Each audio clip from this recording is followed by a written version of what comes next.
Welcome to Science Unscripted. I'm Robin Donovan, Science of the Times Editor-in-Chief, and with me today is... Grant Freking, Associate Editor of Science of the Times in Cincinnati, Ohio. Yes, and so Grant, thank you for agreeing to do this podcast like an hour ago. That was cool. Yeah, no problem. Today is actually my three-year anniversary for the company, so that's kind of why I thought you asked me to do it. Oh, hey, happy anniversary. I'm going to pretend I knew that all along. Yeah, Grant, and since you've been on our team, you have been primarily responsible for working with our Makers of Tomorrow award program. So tell me a little bit about that, because it's all kind of coming to a head with the award being given out at ISA this year. Yeah, we're in our third year with the Makers of Tomorrow, and it honors 40 and under sign makers who sort of have standout projects, have unique creative vision, who are really sort of the next generation of sign makers, and we try and flesh these people out. We have a nomination system. This year we had over 100 nominations, I think, which is our largest field to date. Mm-hmm. And we think we had really 5 great candidates this year that we chose as our winners. Yeah, and so I weigh in a little bit, but Grant is primarily responsible for doing the heavy lifting and the heavy sifting. That's my worst pun ever, my worst rhyme ever. I'm here for it. So tell me what makes a maker, and what sorts of nominees are typically more successful and less successful. Right. Well, so we got the idea for the award from the maker movement, which is sort of a popular thing if you're spend way too much time on Instagram, like I think you and I both do.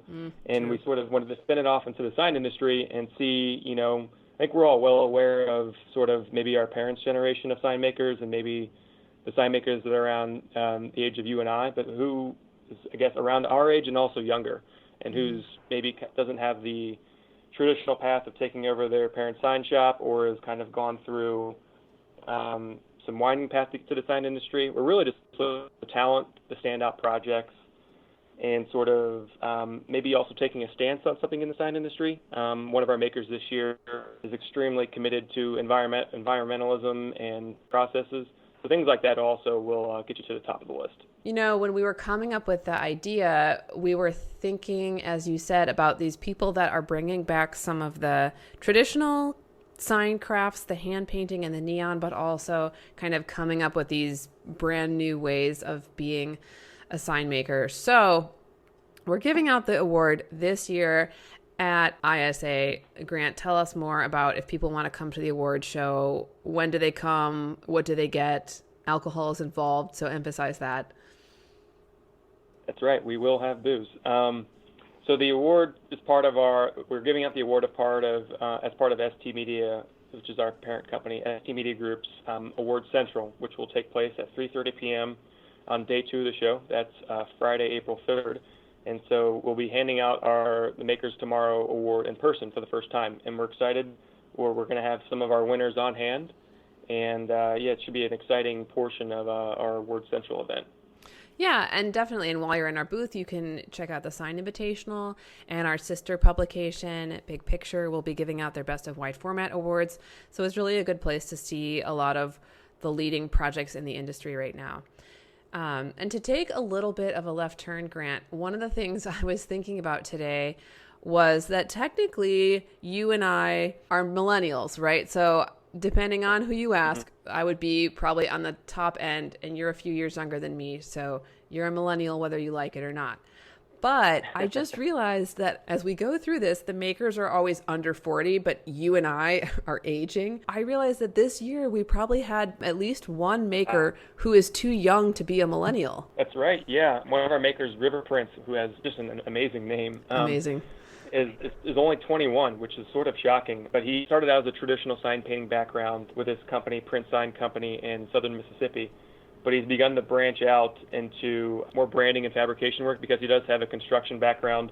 He did go to school for graphic design for 2 years, and he's pretty much epitomizes what the Makers Award is about. He's young, he's got talent, his projects are great, he's expanding into different areas, he's got great vision. Actually, his brick and mortar shop is actually expanding into a bigger footprint right now because of the growth they're experiencing. And what's good for journalists like me and you is he's actually not afraid to say what he thinks too. He wasn't afraid to sort of win a little bit on some competing sign companies in his area that he felt were doing shoddy work, which helped inspire him to sort of expand his shop's offerings because he knew that his company could do better. And so they're trying to impact the community around them too with better signage. I love it. Yeah, it's really refreshing to hear someone give an authentic take on the industry, a real opinion, a strong opinion.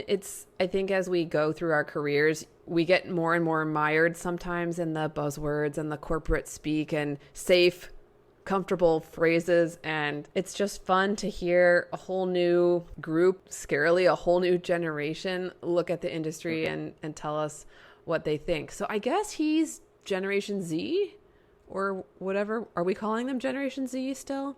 That's the last that I've heard. Yeah. Yes, that sounds right, but don't quote me on that one. So, okay, it being your 3-year anniversary, Grant, what do you think about the sign industry? Because you came into working for Signs of the Times not from the industry like me. We both have a journalism background.